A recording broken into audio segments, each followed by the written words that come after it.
श्रीगणेशाय नमः। अथ श्री व्यासकृतं पितृस्तोत्रम्। जाबालिरुवाच गुरून् वद महाभागो वेदव्यास जगद्गुरो गुरूणां तारतम्यं च कस्मात् किं फलमुच्यते। व्यास उवाच माता पिता गुरुः श्रेयान् ज्येष्ठभ्राता पितामहः श्वशुरो मातुलश्चैव तथा मातामहः स्मृतः पितुर्ज्येष्ठः कनिष्ठश्च भ्राता ज्येष्ठा निजस्वसा पितुः स्वसा जनन्याश्च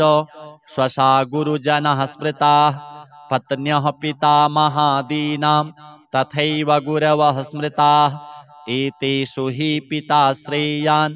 गुरुरेव महागुरुः पिता धर्मः पिता स्वर्गः पिता हि परमं तपः पितरिप्रीतिमापन्ने प्रीयन्ते सर्वदेवताः पिता यस्य क्वचिद् रुष्टो न तस्य कस्यचित् गतिः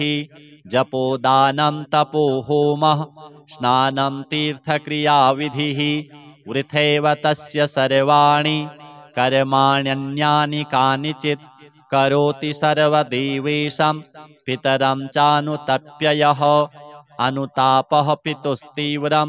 विषं दहति यं सुतां जपादिविफलं तत्र दग्धक्षित्युक्तबीजवत् पित्रर्थे पुण्यकर्माणि कुर्यात् सर्वाणि सत्सुतः तेनाननुमतोऽप्येवं कुर्वन्नेवावसीदति यत्नात्तु पितरं यस्तु कियत् पुण्यं च कारयेत् स तत्पुण्यफलं कोटि गुणमाप्नोत्यसंशयम्। शृणु वक्ष्ये पितुः स्तोत्रं विष्णवे ब्रह्मणोदितं नाभिपद्मोद्भवो येन तुष्टाव पितरं शतं। ब्रह्मोवाच ॐ नमः पित्रे जन्मदात्रे सर्वदेवमयाय च सुखदाय प्रसन्नाय सुप्रीताय महात्मने सर्वयज्ञस्वरूपाय स्वर्गाय परमेष्ठिने सर्वतीर्थावलोकाय करुणासागराय च नमः सदाशुतोषाय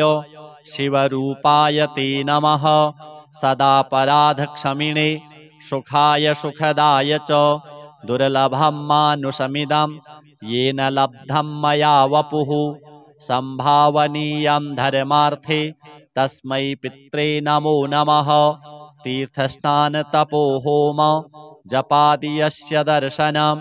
महागुरोश्च गुरवे तस्मै पित्रे नमो नमः। यस्य प्रणामस्तवनात् कोटिशः पितृतर्पणम् अश्वमेधशतैस्तुल्यं तस्मै पित्रे नमो नमः। इदं स्तोत्रं पितुः पुण्यं यः पठेत् प्रयतो नरः प्रत्यहं प्रातरुत्थाय पितृश्राद्धदिनेऽपि च स्वजन्मदिवसे साक्षात् पितुरग्रे स्थितोऽपि वा न तस्य दुर्लभं किञ्चित् सर्वज्ञतादिवाञ्छितं नानापकर्म कृत्वापि यः स्तौति पितरं सुतः स ध्रुवं प्रविधायैव प्रायश्चित्तं सुखी भवेत्। पितुः प्रीतिकरो नित्यं सर्वकर्माण्यथार्हति। अथ श्री गजेन्द्रमोक्ष स्तोत्रम्। श्रीशुक उवाच एवं व्यवसितो बुद्ध्या समाधाय मनोहृदि जजाप परमं जाप्यं प्राग्जन्मन्यनुशिक्षितां। गजेन्द्र उवाच नमो भगवते तस्मै यत् एतच्चिदात्मकं पुरुषायादिबीजाय परेशायाभिधीमहि यस्मिन्निदं यतश्चेदं येनेदं य इदं स्वयं योऽस्मात् परस्माच्च परस् तं प्रपद्ये स्वयं भुवं यः स्वात्मनीदं निजमाययार्पितं क्वचिद् विभातं क्वचित्तिरोहितम् अविद्धदृक्साक्षुभयं तदीक्षते स आत्ममूलो वतु मां परात्परः कालेन पञ्चत्वमितेषु कृत्स्नसो लोकेषु पालेषु च सर्वहेतुषु तमस्तदासीद् गहनं गभीरं यस्तस्य पारेभिविराजते विभुः न यस्य देवा ऋषयः पदं विदुर्जन्तुः पुनः कोर्हति गन्तुमीरितुं यथा नटस्याकृतिभिरविचेष्टतो दुरत्ययानुक्रमणः समावतु दिदृक्षवो यस्य पदं सुमङ्गलं विमुक्तसङ्गा मुनयः सुसाधवः चरन्त्यलोकव्रतमौरणं वने भूतात्मभूताः सुहृदः समे गतिः न विद्यते यस्य च जन्म कर्म वा न नाम रूपे गुणदोष एव वा तथापि लोकाप्ययसम्भवाय यः स्वमायया तान्यनुकालमृच्छति तस्मै नमः परेशाय ब्रह्मणेऽनन्तशक्तये अरूपायोरुरूपाय नम आश्चर्यकर्मणे नम आत्मप्रदीपाय साक्षिणे परमात्मने नमो गिरां विदुराय मनसश्चेतसामपि सत्त्वेन प्रतिलभ्याय नैष्कर्मेण विपश्चिता नमः कैवल्यनाथाय निर्वाणसुखसंविदे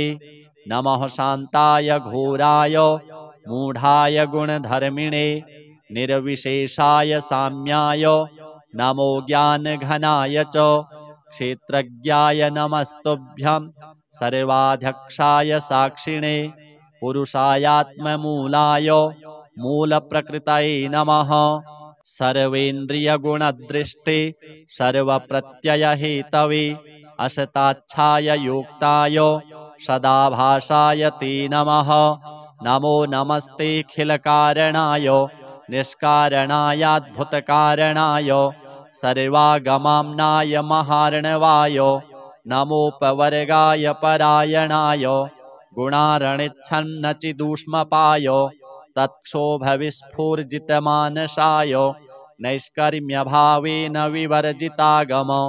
स्वयं प्रकाशाय नमस्करोमि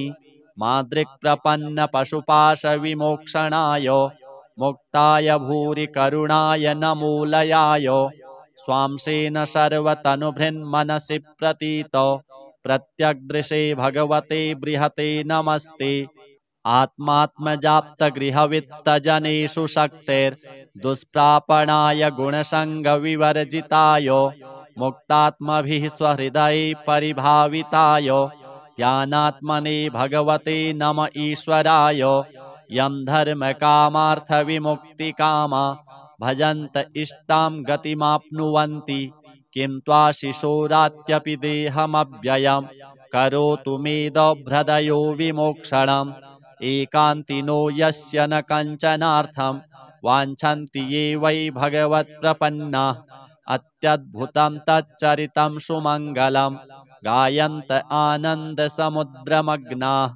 तमक्षरं ब्रह्म परं परेशमव्यक्तमाध्यात्मिकयोगगम्यम् अतीन्द्रियं सूक्ष्ममिवातिदूर मनन्तमाद्यं परिपूर्णमीडे यस्य ब्रह्मादयो देवा वेदालोकाश्चराचराः नामरूपविभेदेन फ्लग्व्या च कलया कृताः यथार्चिषोऽग्निः सवितुर्गभस्तयो निर्यान्ति संयान्त्यसकृत्स्वरोचिषः तथा यतोऽयं गुणसम्प्रवाहो बुद्धिर्मनः खानि शरीरसर्गाः स वै न देवासुरमर्त्यतिर्यं न स्त्री न षड्डो न पुमान् न जन्तुः नायं गुणः कर्म न सन्न चासन् निषेधशेषो जयतादशेषः जिजीविषेनाहमिहामुया किम् अन्तर्बहिश्चावृतये भयोन्या इच्छामि कालेन न यस्य विप्लवस्तस्यात्मलोकावरणस्य मोक्षं सोऽहं विश्वसृजं विश्वं विश्ववेदसां विश्वात्मानमजं ब्रह्म प्रणतोऽस्मि परं पदं योगरन्धितकर्माणो हृदि योगविभाविते योगिनो यं प्रपश्यन्ति योगेशं तं नतोऽस्म्यहम् नमो नमस्तुभ्यमसह्यवेग शक्तित्रयायाखिलधिगुणाय प्रपन्नपालाय दुरन्तशक्तये कदिन्द्रियाणां मनवाप्यवर्त्मने नायं वेद स्वमात्मानं यच्छक्त्या हन्धिया हतं तं दुरत्ययमाहात्म्यं भगवन्तमितोऽस्म्यहम्। श्रीशुक उवाच एवं गजेन्द्रमुपवर्णितनिरविशेषं ब्रह्मादयो विविधलिङ्गभिदाभिमानाः नैते यदोपससृपुरनिखिलात्मकत्वात् तत्राखिलामरमयो हरिराविरासीत् तं तद्वदार्थमुपलभ्य जगन्निवासः स्तोत्रं निशम्य दिविजैः सह संस्तुवद्भिः छन्दोमयेन गरुडेन समुह्यमानश्चक्रायुधोऽभ्यगमदाशु यतो गजेन्द्रः सोऽन्तः सरस्युरुबलेन गृहीत आर्तो दृष्ट्वा गरुत्मतिहरिं ख उपात्तचक्रम् उत्क्षिप्य शाम्बुजकरं गिरमाह कृच्छ्रान् नारायणाखिलगुरो भगवन्नमस्ते तं वीक्ष्य पीडितमजः सहसावतीर्य सग्राहमाशु सरसः कृपयोज्जहार ग्राहाद्विपाटितमुखादरिणा गजेन्द्रं सम्पश्यतां हरिरमुमुच दुस्त्रियाणाम्। अथ श्री स्वधा स्तोत्रम्। ब्रह्मोवाच स्वधोच्चारणमात्रेण तीर्थस्नायी भवेन्नरः मुच्यते सर्वपापेभ्यो वाजपेयफलं लभेत्। स्वधा स्वधा स्वधेत्येवं यदि वारत्रयं स्मरेत् श्राद्धस्य फलमाप्नोति कालतर्पणयोस्तथा। श्राद्धकाले स्वधा स्तोत्रं यः शृणोति समाहितः लभेत् श्राद्धशतानां च पुण्यमेव न संशयः। स्वधा स्वधा स्वधेत्येवं त्रिसन्ध्यं यः पठेन्नरः प्रियां विनीतां स लभेत् साध्वीं पुत्रं गुणान्वितं। पितॄणां प्राणतुल्या त्वं द्विजजीवनरूपिणी श्राद्धाधिष्ठात्री देवी च श्राद्धादीनां फलप्रदा। बहिर्मन्मनसो गच्छ पितॄणां तुष्टिहेतवे सम्प्रीतये द्विजातीनां गृहीणां वृद्धिहेतवे। नित्यानित्यस्वरूपासि गुणरूपासि सुव्रते आविर्भावस्थिरो भावः सृष्टौ च प्रलये तव। ॐ स्वस्ति च नमः स्वाहा स्वधा त्वं दक्षिणा तथा निरूपिताश्चतुर्वेदे षट्प्रशस्ताश्च कर्मिणां पुरासि त्वं स्वधा गोपी गोलोके राधिका सखी। धृतो रसि स्वधात्मानं कृतं तेन स्वधा स्मृता ध्वस्ता त्वं राधिका शापात् गोलोकाद्विश्वमागता। कृष्णाश्लिष्टा तया दृष्टा पुरा वृन्दावने वने कृष्णालिङ्गनपुण्येन भूता मे मानसी सुता। अतृप्तसुरते तेन चतुर्णां स्वामिनां प्रिया स्वाहा सा सुन्दरी गोपी पुरासीद् राधिका सखी। रतौ स्वयं कृष्णमाह तेन स्वाहा प्रकीर्तिता कृष्णेन सार्धं सुचिरं वसन्ते रासमण्डले प्रमत्ता सुरते श्लिष्टा दृष्टा सा राधया पुरा। तस्याः शापेन साध्वस्ता गोलोकाद्विश्वमागता कृष्णालिङ्गनपुण्येन समभूद्वहनि कामिनी पवित्ररूपा परमादेव आद्यैर्वन्दिता नृभिः। यन्नामोच्चारणेनैव नरो मुच्येत पातकात् या सुशीलाभिधा गोपी पुरासीद् राधिका सखी। उवास दक्षिणे क्रोडे कृष्णस्य च महात्मनः प्रोध्वस्ता सा च तच्छापात् गोलोकाद्विश्वमागता कृष्णालिङ्गनपुण्येन सा बभूव च दक्षिणा।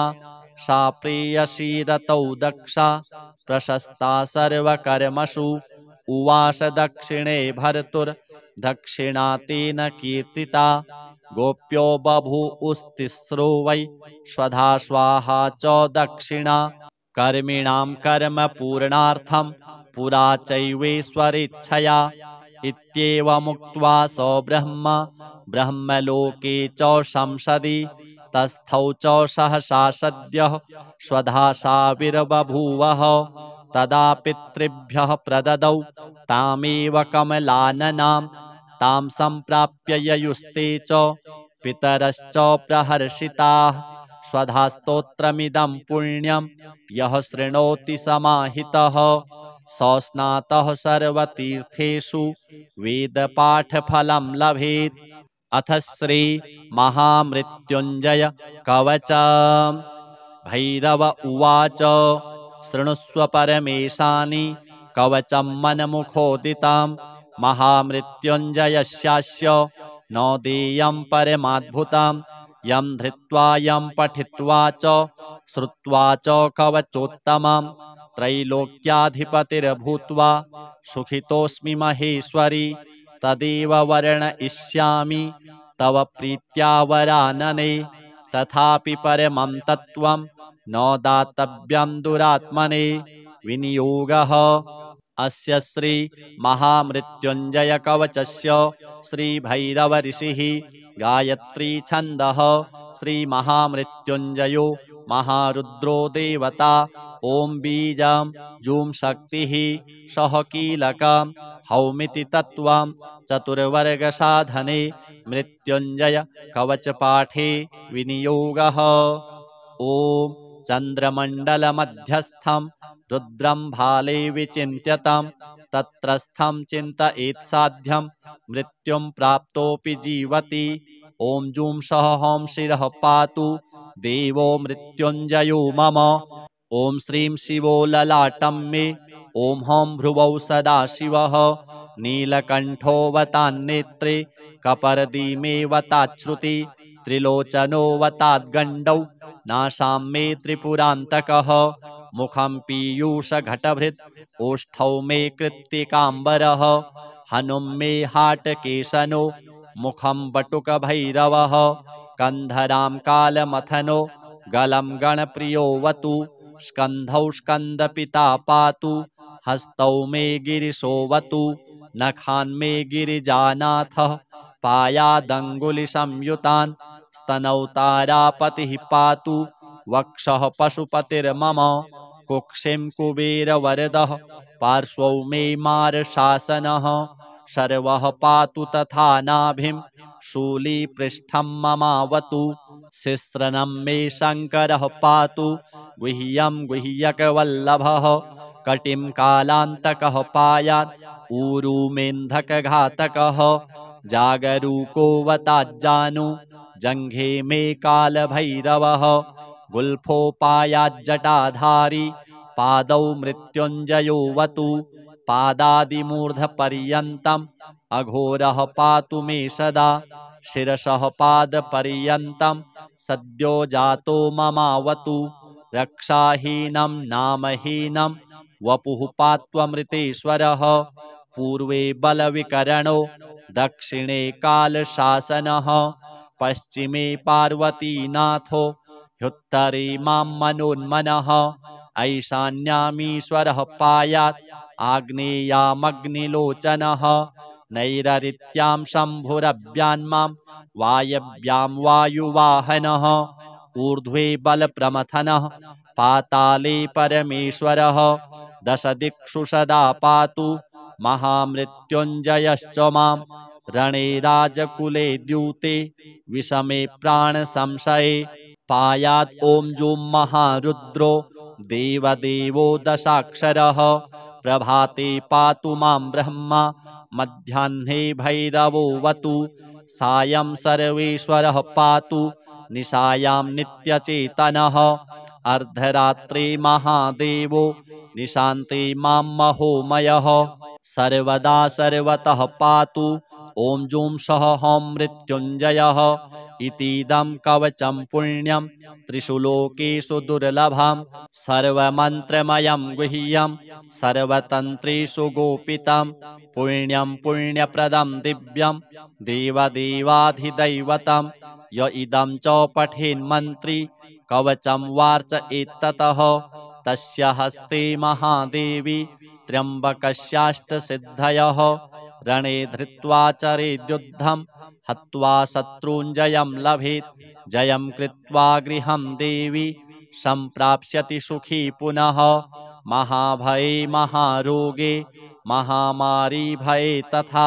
दुर्भिक्षे शत्रुसंहारे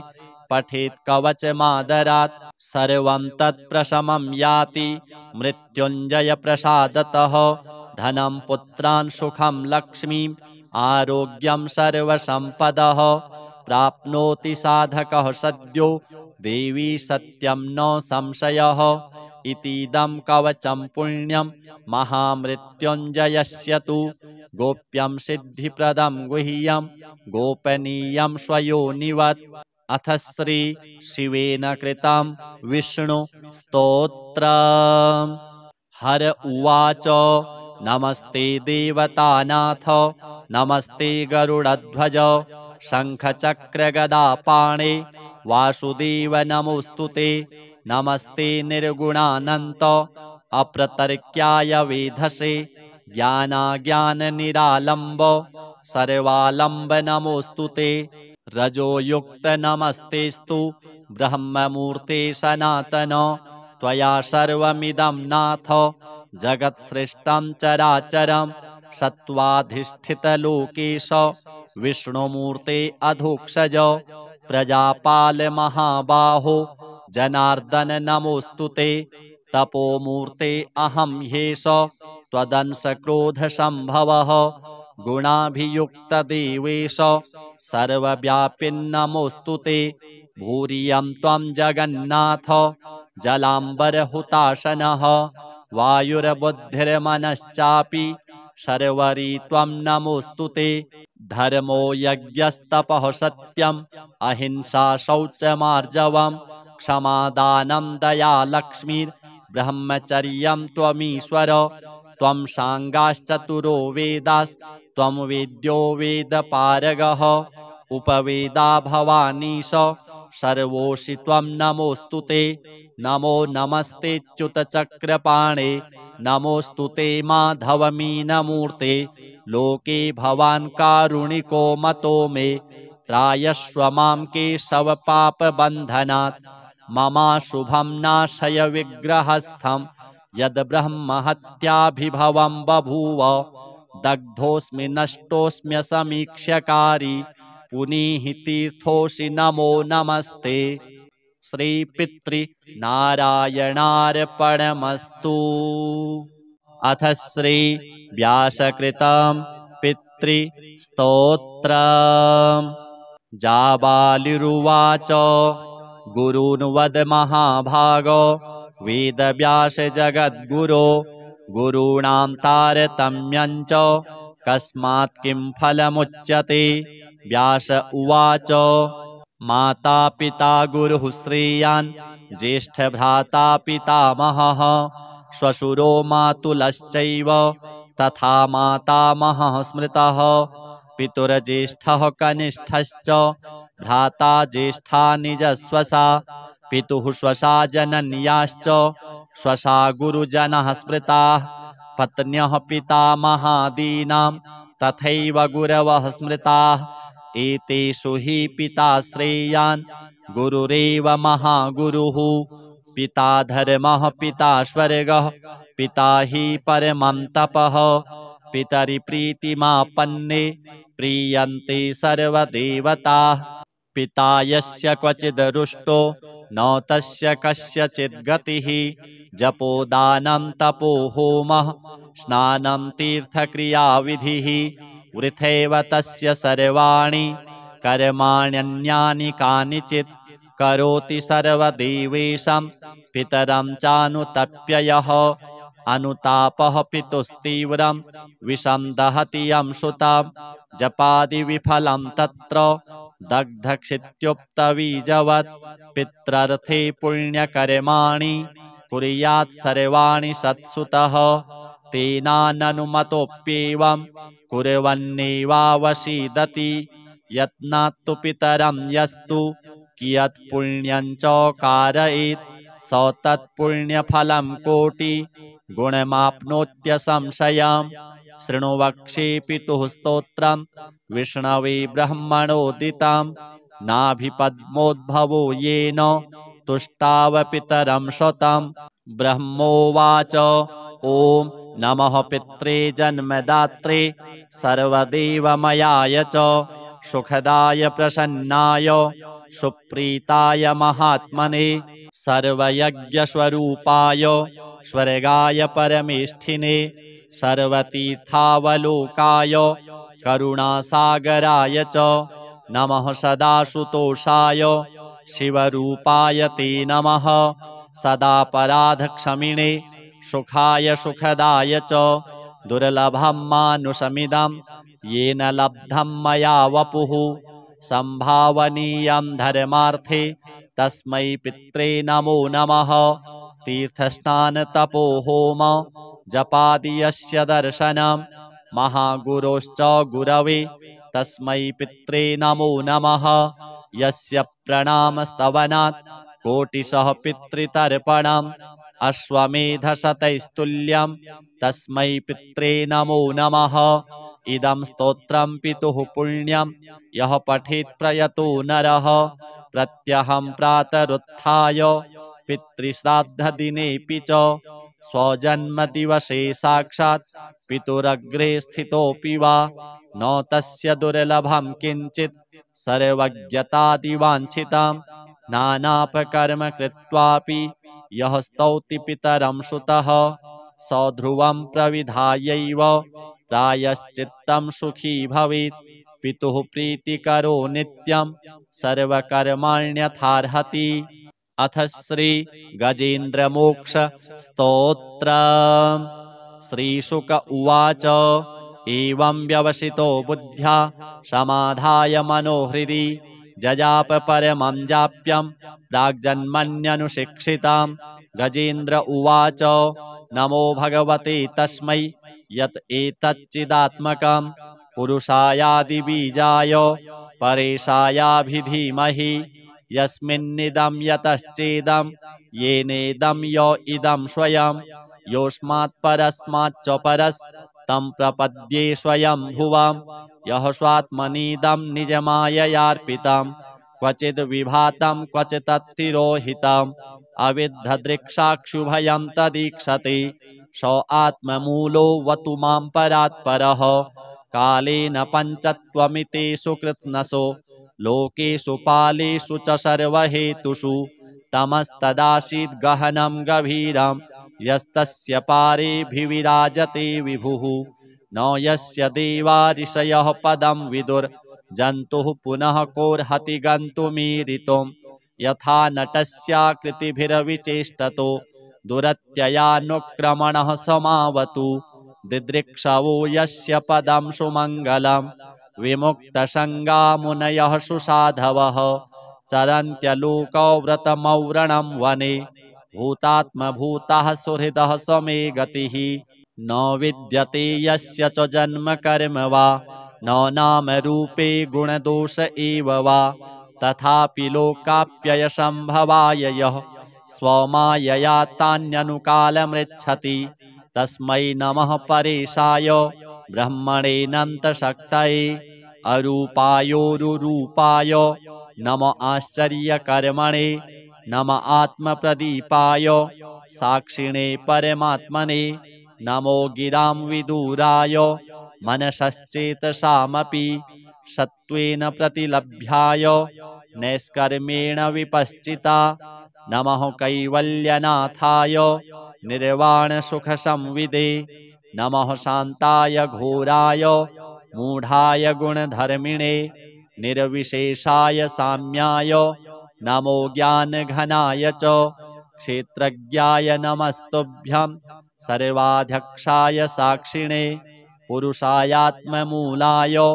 मूलप्रकृतये नमः सर्वेन्द्रियगुणदृष्टे सर्वप्रत्ययहेतवे असताच्छाय योक्ताय सदाभासाय ते नमः नमो नमस्तेऽखिलकारणाय निष्कारणायाद्भुतकारणाय सर्वागमाम्नाय महार्णवाय नमोपवर्गाय परायणाय गुणारणिच्छन्नचिदूष्मपाय तत्क्षोभविस्फूर्जितमानसाय नैष्कर्म्यभावेन विवर्जितागम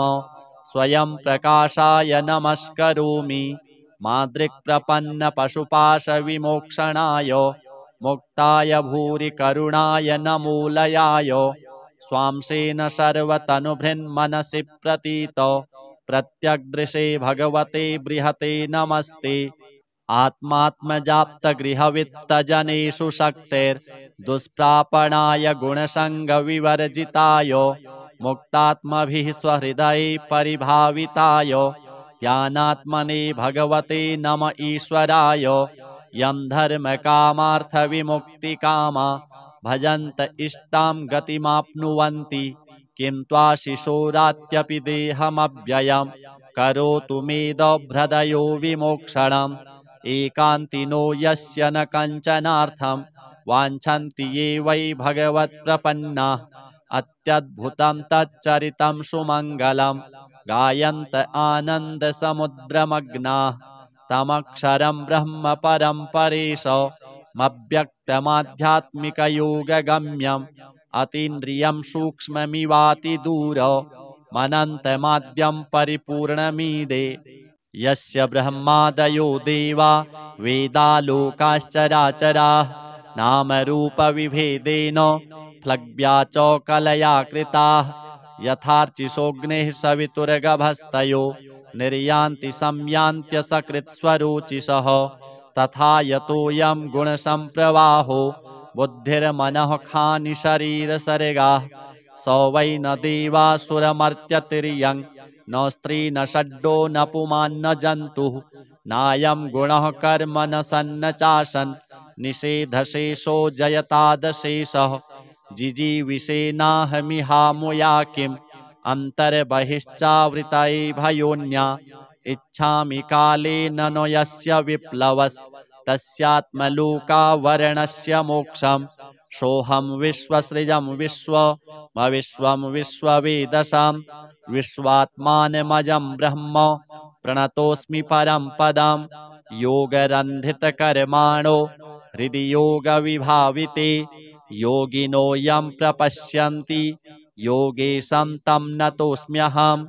नमो नमस्तुभ्यमसह्यवेग शक्तित्रयायाखिलधिगुणाय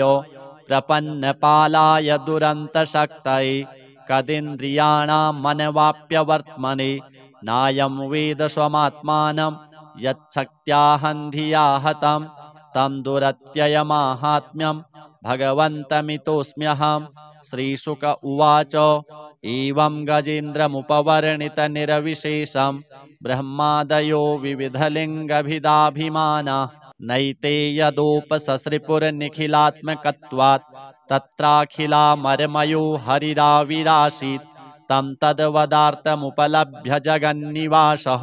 स्तोत्रं निशम्य दिविजैः सह संस्तुवद्भिः छन्दोमयेन गरुडेन समुह्यमानस् चक्रायुधोऽभ्यगमदाशु यतो गजेन्द्रः सोऽन्तःसरस्युरुबलेन गृहीत आर्तो दृष्ट्वा गरुत्मतिहरिं ख उपात्त चक्रम् उत्क्षिप्य शाम्बुजकरं गिरमाह कृच्छ्रान् नारायणाखिलगुरो भगवन्नमस्ते तं वीक्ष्य पीडितमजः सहसावतीर्य सग्राहमाशु सरसः कृपयोज्जहार ग्राहाद्विपाटितमुखादरिणा गजेन्द्रं सम्पश्यतां हरिरमुमुच दुस्त्रियाणाम् अथ श्री स्वधा स्तोत्रम् ब्रह्मोवाच स्वधोच्चारणमात्रेण तीर्थस्नायी भवेन्नरः मुच्यते सर्वपापेभ्यो वाजपेयफलं लभेत् स्वधा स्वधा स्वधेत्येवं यदि वारत्रयं स्मरेत् श्राद्धस्य फलमाप्नोति कालतर्पणयोस्तथा श्राद्धकाले स्वधा स्तोत्रं यः शृणोति समाहितः लभेत् श्राद्धशतानां च पुण्यमेव न संशयः स्वधा स्वधा स्वधेत्येवं त्रिसन्ध्यं यः पठेन्नरः प्रियां विनीतां सलभेत् साध्वीं पुत्रं गुणान्वितां पितॄणां प्राणतुल्या त्वं द्विजजीवनरूपिणी श्राद्धाधिष्ठात्री देवी च श्राद्धादीनां फलप्रदा बहिर्मन्मनसो गच्छ पितॄणां तुष्टिहेतवे सम्प्रीतये द्विजातीनां गृहीणां वृद्धिहेतवे नित्यानित्यस्वरूपासि गुणरूपासि सुव्रते आविर्भावस्थिरो भावः सृष्टौ च प्रलये तव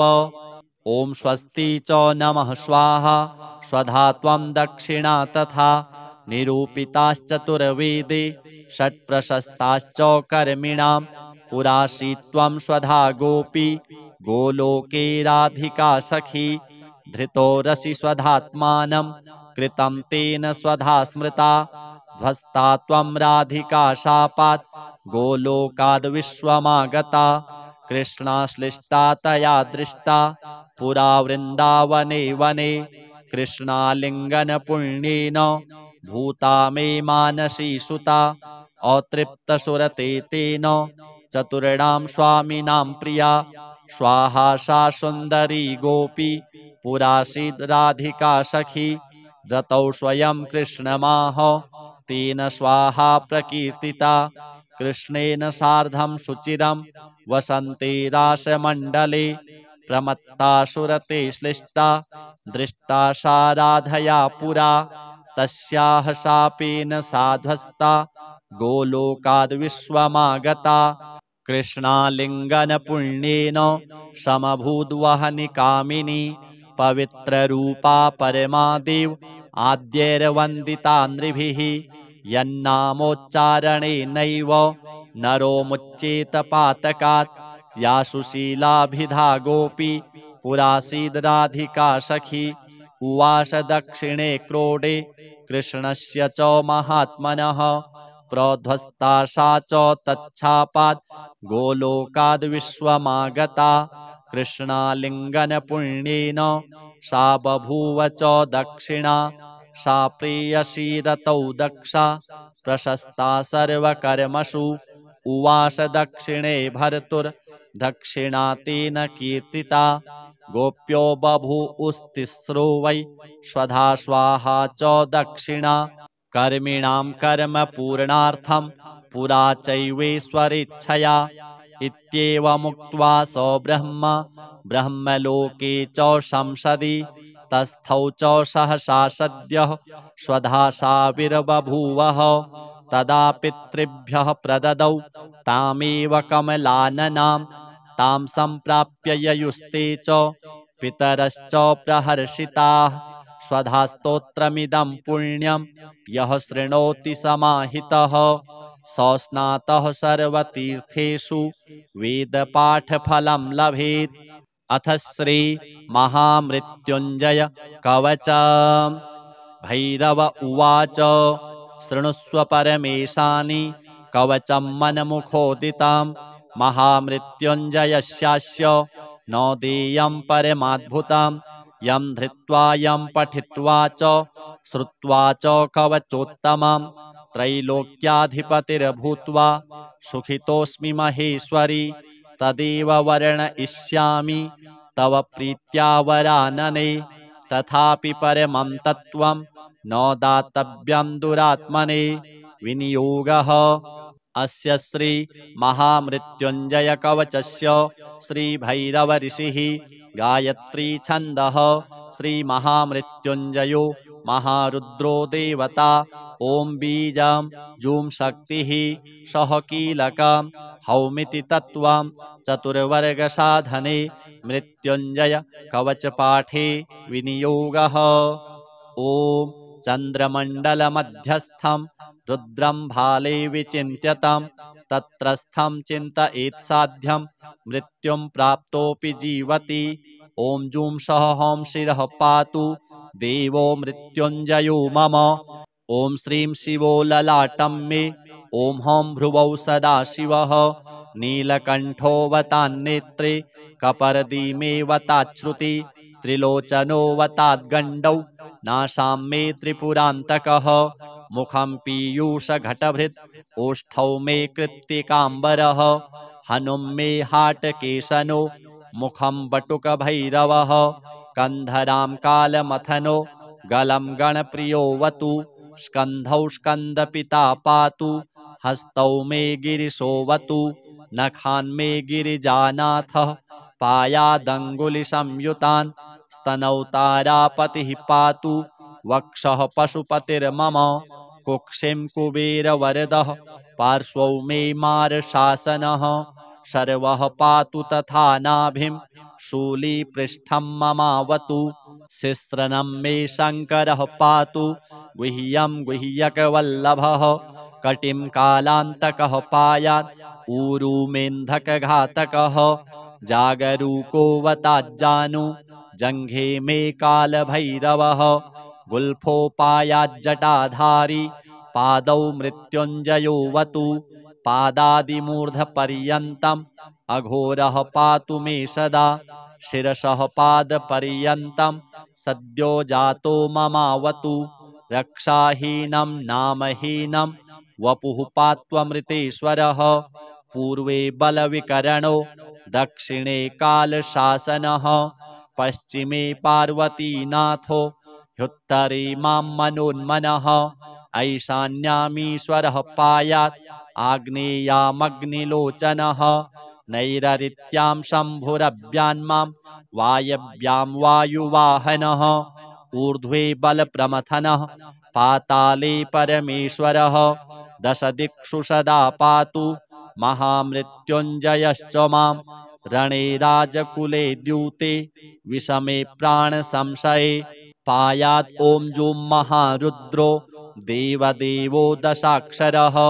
प्रभाते पातु मां ब्रह्मा मध्याह्ने भैरवोऽवतु सायं सर्वेश्वरः पातु निशायां नित्यचेतनः अर्धरात्रे महादेवो निशान्ते मां महोमयः सर्वदा सर्वतः पातु ॐ जुं सः हौं मृत्युञ्जयः इतीदं कवचं पुण्यं त्रिषु लोकेषु दुर्लभं सर्वमन्त्रमयं गुह्यं सर्वतन्त्रेषु गोपितं पुण्यं पुण्यप्रदं दिव्यं देवदेवाधिदैवतं य इदं च पठेन्मन्त्री कवचं वार्च एततः तस्य हस्ते महादेवी त्र्यम्बकस्याष्टसिद्धयः रणे धृत्वा चरेद्युद्धं हत्वा शत्रूञ्जयं लभेत् जयं कृत्वा गृहं देवी सम्प्राप्स्यति सुखी पुनः महाभये महारोगे महामारी भये तथा दुर्भिक्षे शत्रुसंहारे पठेत् कवचमादरात् सर्वं तत्प्रशमं याति मृत्युञ्जयप्रसादतः धनं पुत्रान् सुखं लक्ष्मीम्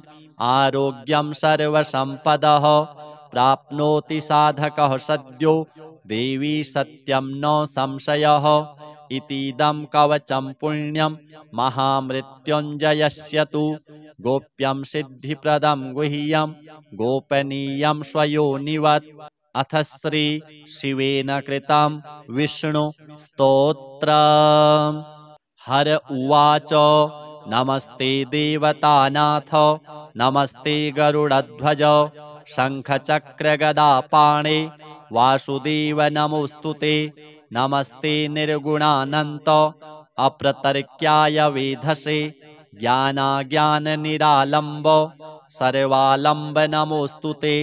रजोयुक्त नमस्तेस्तु ब्रह्ममूर्ते सनातन त्वया सर्वमिदं नाथ जगत्सृष्टं चराचरं सत्त्वाधिष्ठितलोकेश विष्णुमूर्ते अधोक्षज प्रजापाल महाबाहो जनार्दन नमोऽस्तुते तपोमूर्ते अहं ह्येष त्वदंशक्रोधसम्भवः गुणाभियुक्तदेवेश सर्वव्यापिन्नमोऽस्तुते भूरियं त्वं जगन्नाथ जलाम्बरहुताशनः वायुर्बुद्धिर्मनश्चापि शर्वरी त्वं नमोऽस्तुते धर्मो यज्ञस्तपः सत्यम् अहिंसा शौचमार्जवम् क्षमादानं दया लक्ष्मीर्ब्रह्मचर्यं त्वमीश्वर त्वं साङ्गाश्चतुरो वेदास्त्वं वेद्यो वेदपारगः उपवेदा भवानीश सर्वोषि त्वं नमोऽस्तुते नमो नमस्तेच्युतचक्रपाणे नमोऽस्तु ते माधवमीनमूर्ते लोके भवान् कारुणिको मतो मे त्रायस्व मां केशवपापबन्धनात् ममाशुभं नाशय विग्रहस्थं यद्ब्रह्महत्याभिभवं बभूव दग्धोऽस्मि नष्टोऽस्म्यसमीक्ष्यकारी पुनीः तीर्थोऽसि नमो नमस्ते। श्रीपितृनारायणार्पणमस्तु। अथ श्री व्यासकृतं पितृस्तोत्रम्। जाबालिरुवाच गुरून् वद महाभागो वेदव्यास जगद्गुरो गुरूणां तारतम्यं च कस्मात् किं फलमुच्यते। व्यास उवाच माता पिता गुरुः श्रेयान् ज्येष्ठभ्राता पितामहः श्वशुरो मातुलश्चैव तथा मातामहः स्मृतः पितुर्ज्येष्ठः कनिष्ठश्च भ्राता ज्येष्ठा निजस्वसा पितुः स्वसा जनन्याश्च स्वसा गुरुजनः स्मृताः पत्न्यः पितामहादीनां तथैव गुरवः स्मृताः एतेषु हि पिता श्रेयान् गुरुरेव महागुरुः पिता धर्मः पिता स्वर्गः पिता हि परमं तपः पितरिप्रीतिमापन्ने प्रीयन्ते सर्वदेवताः पिता यस्य क्वचिद् रुष्टो न तस्य कस्यचित् गतिः जपोदानं तपो होमः स्नानं तीर्थक्रियाविधिः वृथैव तस्य सर्वाणि कर्माण्यन्यानि कानिचित् करोति सर्वदेवेशं पितरं चानुतप्य यः अनुतापः पितुस्तीव्रं विषं दहति यं सुतं जपादिविफलं तत्र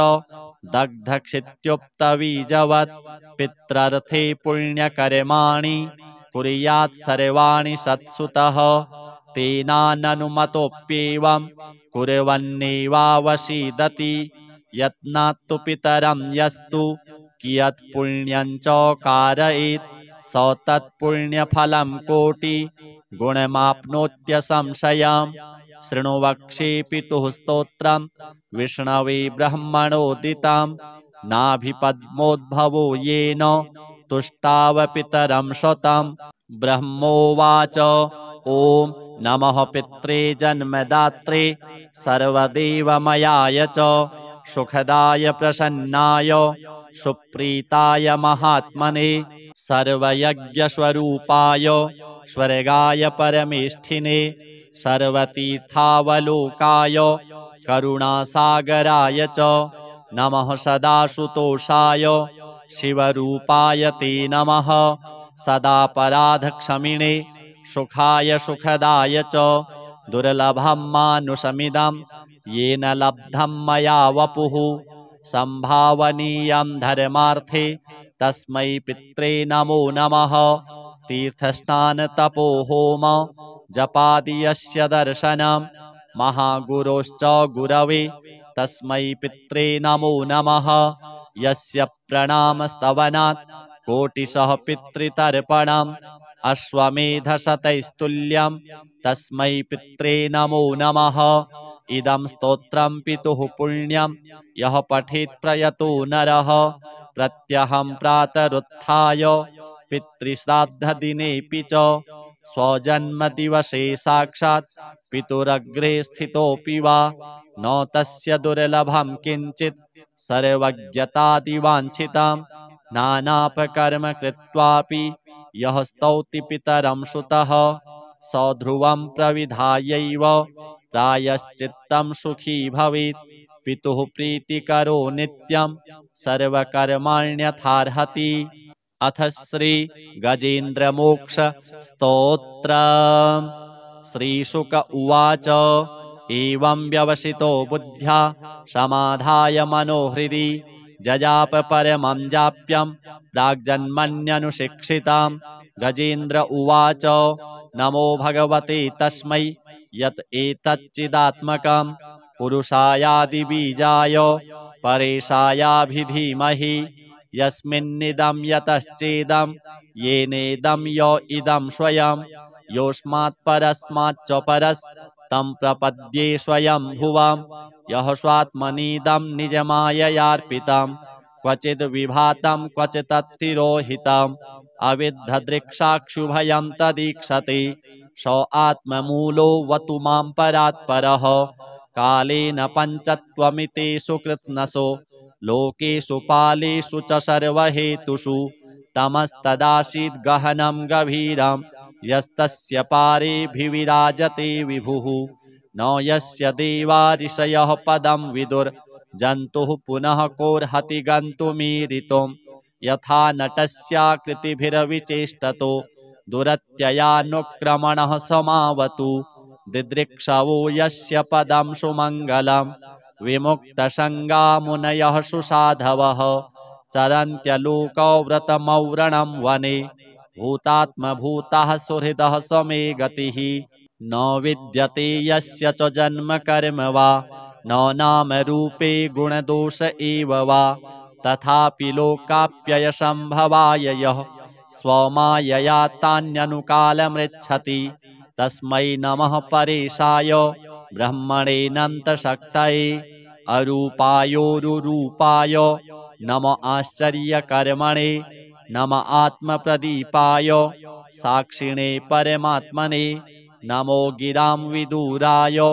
मनसश्चेतसामपि सत्त्वेन प्रतिलभ्याय नैष्कर्मेण विपश्चिता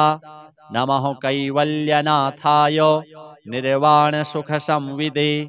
नमः शान्ताय घोराय मूढाय गुणधर्मिणे निर्विशेषाय साम्याय नमो ज्ञानघनाय च क्षेत्रज्ञाय नमस्तुभ्यं सर्वाध्यक्षाय साक्षिणे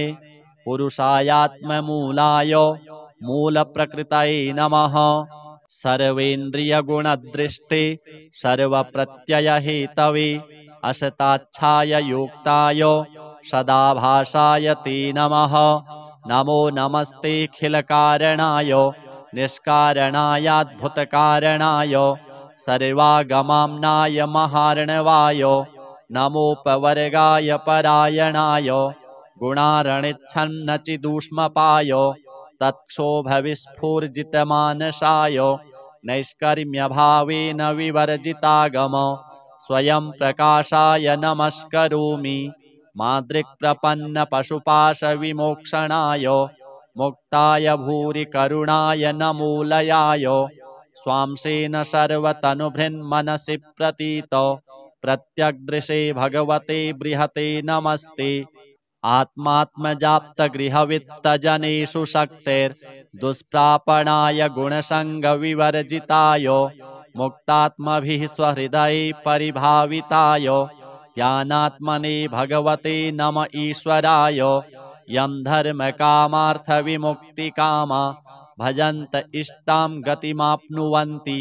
किं त्वाशिशोरात्यपि देहमव्ययं करोतु मेदभ्रदयो विमोक्षणम् एकान्तिनो यस्य न कञ्चनार्थं वाञ्छन्ति ये वै भगवत्प्रपन्नाः अत्यद्भुतं तच्चरितं सुमङ्गलं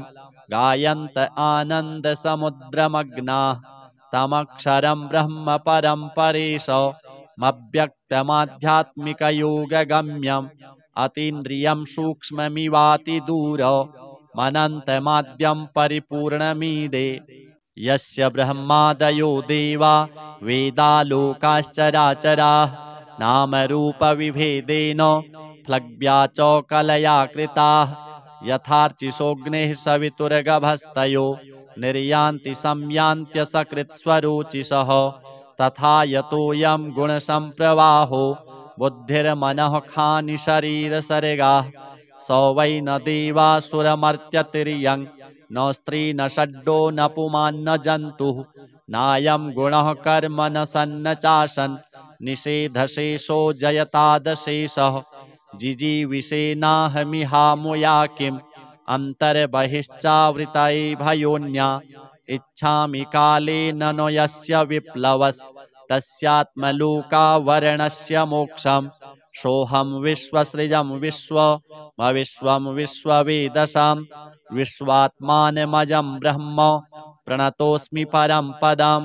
योगरन्धितकर्माणो हृदि योगविभाविते योगिनो यं प्रपश्यन्ति योगेशं तं नतोऽस्म्यहम् नमो नमस्तुभ्यमसह्यवेग शक्तित्रयायाखिलधिगुणाय प्रपन्नपालाय दुरन्तशक्तये कदिन्द्रियाणां मनवाप्यवर्त्मने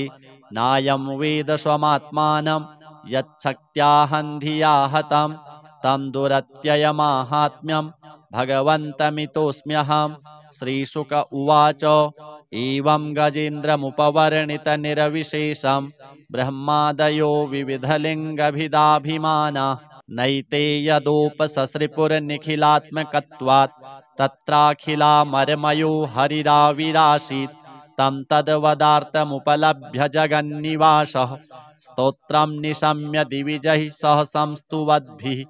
छन्दोमयेन गरुडेन समुह्यमानश्चक्रायुधोऽभ्यगमदाशु यतो गजेन्द्रः सोऽन्तः सरस्युरुबलेन गृहीत आर्तो दृष्ट्वा गरुत्मतिहरिं ख उपात्त चक्रम् उत्क्षिप्य शाम्बुजकरं गिरमाह कृच्छ्रान् नारायणाखिलगुरो भगवन्नमस्ते तं वीक्ष्य पीडितमजः सहसावतीर्य सग्राहमाशु सरसः कृपयोज्जहार ग्राहाद्विपाटितमुखादरिणा गजेन्द्रं सम्पश्यतां हरिरमुमुच दुस्त्रियाणाम् अथ श्री स्वधा स्तोत्रम् ब्रह्मोवाच स्वधोच्चारणमात्रेण तीर्थस्नायी भवेन्नरः मुच्यते सर्वपापेभ्यो वाजपेयफलं लभेत् स्वधा स्वधा स्वधेत्येवं यदि वारत्रयं स्मरेत् श्राद्धस्य फलमाप्नोति कालतर्पणयोस्तथा श्राद्धकाले स्वधा स्तोत्रं यः शृणोति समाहितः लभेत् श्राद्धशतानां च पुण्यमेव न संशयः स्वधा स्वधा स्वधेत्येवं त्रिसन्ध्यं यः पठेन्नरः प्रियां विनीतां स्वलभेत् साध्वीं पुत्रं गुणान्वितं पितॄणां प्राणतुल्या त्वं द्विजजीवनरूपिणी श्राद्धाधिष्ठात्री देवी च श्राद्धादीनां फलप्रदा बहिर्मन्मनसो गच्छ पितॄणां तुष्टिहेतवे सम्प्रीतये द्विजातीनां गृहीणां वृद्धिहेतवे नित्यानित्यस्वरूपासि गुणरूपासि सुव्रते आविर्भावस्थिरो भावः सृष्टौ च प्रलये तव ॐ स्वस्ति च नमः स्वाहा स्वधा त्वं दक्षिणा तथा निरूपिताश्चतुर्वेदे षट्प्रशस्ताश्च कर्मिणां पुरासि त्वं स्वधा गोपी गोलोके राधिका सखी धृतो रसि स्वधात्मानं कृतं तेन स्वधा स्मृता ध्वस्ता त्वं राधिका शापात् गोलोकाद्विश्वमागता कृष्णाश्लिष्टा तया दृष्टा पुरा वृन्दावने वने कृष्णालिङ्गनपुण्येन भूता मे मानसी सुता अतृप्तसुरते तेन चतुर्णां स्वामिनां प्रिया स्वाहा सा सुन्दरी गोपी पुरासीद् राधिका सखी रतौ स्वयं कृष्णमाह तेन स्वाहा प्रकीर्तिता कृष्णेन सार्धं सुचिरं वसन्ते रासमण्डले प्रमत्ता सुरते श्लिष्टा दृष्टा सा राधया पुरा तस्याः शापेन साध्वस्ता गोलोकाद्विश्वमागता कृष्णालिङ्गनपुण्येन समभूद्वहनि कामिनी पवित्ररूपा परमादेव आद्यैर्वन्दिता नृभिः यन्नामोच्चारणेनैव नरो मुच्येत पातकात् या सुशीलाभिधा गोपी पुरासीद् राधिका सखी उवास दक्षिणे क्रोडे कृष्णस्य च महात्मनः प्रोध्वस्ता सा च तच्छापात् गोलोकाद्विश्वमागता कृष्णालिङ्गनपुण्येन सा बभूव च दक्षिणा सा प्रेयसी रतौ दक्षा प्रशस्ता सर्वकर्मसु उवास दक्षिणे भर्तुर् दक्षिणा तेन कीर्तिता गोप्यो बभूवुस्तिस्रो वै स्वधा स्वाहा च दक्षिणा कर्मिणां कर्म पूर्णार्थं पुरा चैवेश्वरेच्छया इत्येवमुक्त्वा स ब्रह्म ब्रह्मलोके च संसदि तस्थौ च सहसा सद्यः स्वधासाविर्बभूवः तदा पितृभ्यः प्रददौ तामेव कमलाननां तां सम्प्राप्य ययुस्ते च पितरश्च प्रहर्षिताः स्वधास्तोत्रमिदं पुण्यं यः शृणोति समाहितः स स्नातः सर्वतीर्थेषु वेदपाठफलं लभेत्। अथ श्री महामृत्युञ्जय कवच भैरव उवाच शृणुष्व परमेशानि कवचं मनमुखोदितं महामृत्युञ्जयस्यास्य न देयं परमाद्भुतं यं धृत्वा यं पठित्वा च श्रुत्वा च कवचोत्तमं त्रैलोक्याधिपतिर्भूत्वा सुखितोऽस्मि महेश्वरी तदेव वर्णयिष्यामि तव प्रीत्या वरानने तथापि परमं तत्त्वं न दातव्यं दुरात्मने विनियोगः। अस्य श्री महामृत्युञ्जय कवचस्य श्री भैरव ऋषिः गायत्री छन्दः श्री महामृत्युञ्जयो महारुद्रो देवता ओम बीजं जूं शक्तिः सह कीलकं हौमिति तत्त्वं चतुर्वर्ग साधने मृत्युञ्जय कवच पाठे विनियोगः। ओम चन्द्रमण्डलमध्यस्थं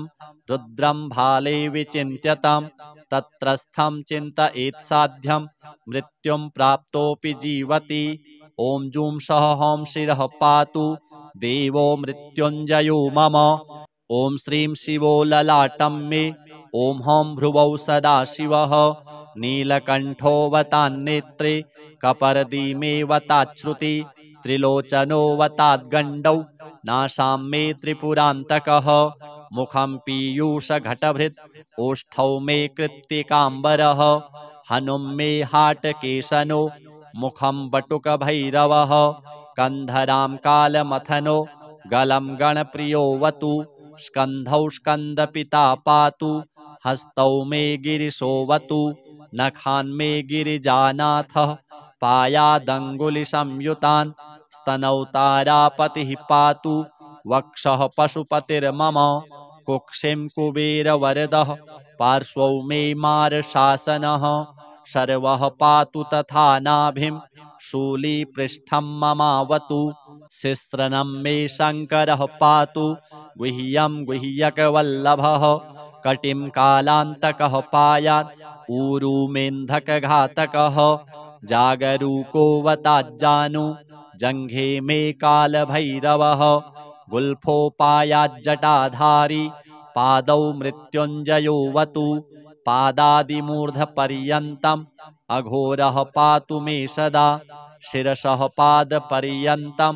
सद्यो जातो ममावतु रक्षाहीनं नामहीनं वपुः पात्वमृतेश्वरः पूर्वे बलविकरणो दक्षिणे कालशासनः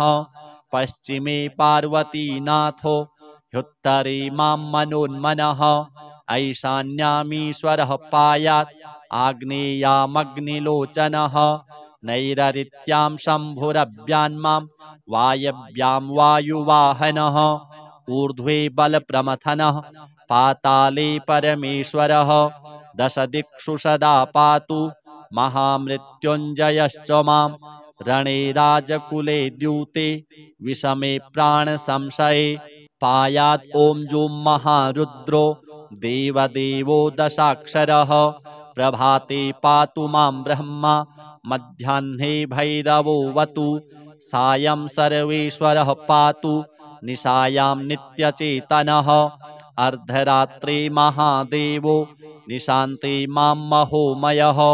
सर्वदा सर्वतः पातु ॐ जूं सह हौं मृत्युञ्जयः इतीदं कवचं पुण्यं त्रिषु लोकेषु दुर्लभं सर्वमन्त्रमयं गुह्यं सर्वतन्त्रेषु गोपितं पुण्यं पुण्यप्रदं दिव्यं देवदेवाधिदैवतं य इदं च पठेन्मन्त्री कवचं वार्च एततः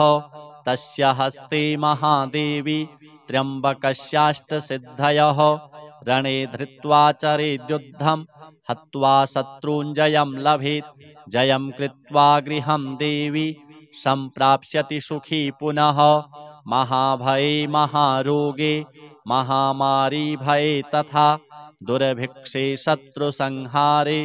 पठेत् कवचमादरात् सर्वं तत्प्रशमं याति मृत्युञ्जयप्रसादतः धनं पुत्रान् सुखं लक्ष्मीम् आरोग्यं सर्वसम्पदः प्राप्नोति साधकः सद्यो देवी सत्यं न संशयः इतीदं कवचं पुण्यं महामृत्युञ्जयस्य तु गोप्यं सिद्धिप्रदं गुह्यं गोपनीयं स्वयोनिवत् अथ श्री शिवेन कृतं विष्णु स्तोत्रम् हर उवाच नमस्ते देवतानाथ नमस्ते गरुडध्वज शङ्खचक्रगदापाणे वासुदेव नमोऽस्तुते नमस्ते निर्गुणानन्त अप्रतर्क्याय वेधसे ज्ञानाज्ञाननिरालम्ब सर्वालम्ब नमोऽस्तुते रजोयुक्त नमस्तेस्तु ब्रह्ममूर्ते सनातन त्वया सर्वमिदं नाथ जगत्सृष्टं चराचरं सत्त्वाधिष्ठितलोकेश विष्णुमूर्ते अधोक्षज प्रजापाल महाबाहो जनार्दन नमोऽस्तुते तपोमूर्ते अहं ह्येष त्वदंशक्रोधसम्भवः गुणाभियुक्तदेवेश सर्वव्यापिन्नमोऽस्तुते भूरियं त्वं जगन्नाथ जलाम्बरहुताशनः वायुर्बुद्धिर्मनश्चापि शर्वरी त्वं नमोऽस्तुते धर्मो यज्ञस्तपः सत्यम् अहिंसा शौचमार्जवम् क्षमादानं दया लक्ष्मीर्ब्रह्मचर्यं त्वमीश्वर त्वं साङ्गाश्चतुरो वेदास्त्वं वेद्यो वेदपारगः उपवेदा भवानीश सर्वोषि त्वं नमोऽस्तुते नमो नमस्तेऽच्युतचक्रपाणे नमोऽस्तुते माधवमीनमूर्ते लोके भवान् कारुणिको मतो मे त्रायस्व मां केशवपापबन्धनात् ममाशुभं नाशय विग्रहस्थं यद्ब्रह्महत्याभिभवं बभूव दग्धोऽस्मि नष्टोऽस्म्यसमीक्ष्यकारी पुनीः तीर्थोऽसि नमो नमस्ते श्रीपितृनारायणार्पणमस्तु।